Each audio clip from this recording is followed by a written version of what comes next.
Մեր Հայաստանը գտնում է մի հետաքրքիր իրավիճակում հիմա, մի ջրբաժանի առաջ է, ու այդ ջրբաժանի հենց ամենակենտրոնում Մեղրի համայնքն է, ինչ ջրբաժան է դա,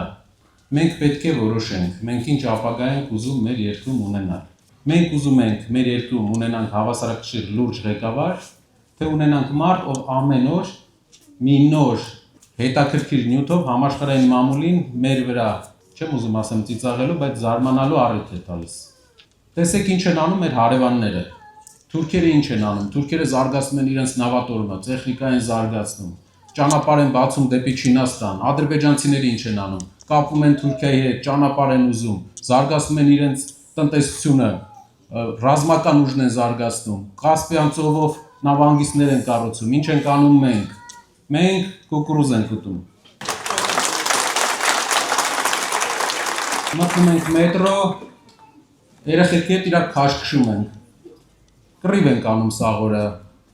ինչ ենք անում էլի, այս լուրջ աշխարհի այս փոփոխությունների ֆոնին, իսկ այն ինչ որ մենք տեսնում ենք, այն ինչ որ կամերայի դեմն է, դրանից 8 անգամ ավելի բարդ հետևն է, մեջից ճանաչելով պետական ապարատը կարամ ասեմ, որ կամերայի դեմը հլը ամենավախենալու բաները չի տեղի ունենում,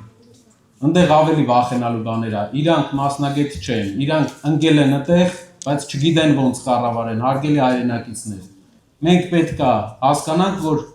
տարածաշրջանի բոլոր երկրները զարգանում են, մենք պետք է համեմատվենք տարածաշրջանի երկրների հետ, մենք չպետք է համեմատվենք մեր անցյալի հետ, 15 տարի առաջվա անցյալի հետ, դա է մեր ճանապարհը, համեմատենք Վրաստանի հետ, որը մեզ շատ առաջ է անցել մեզանից, ոչ թե մեր անցյալով մեր ժողովրդին վախեցնեն,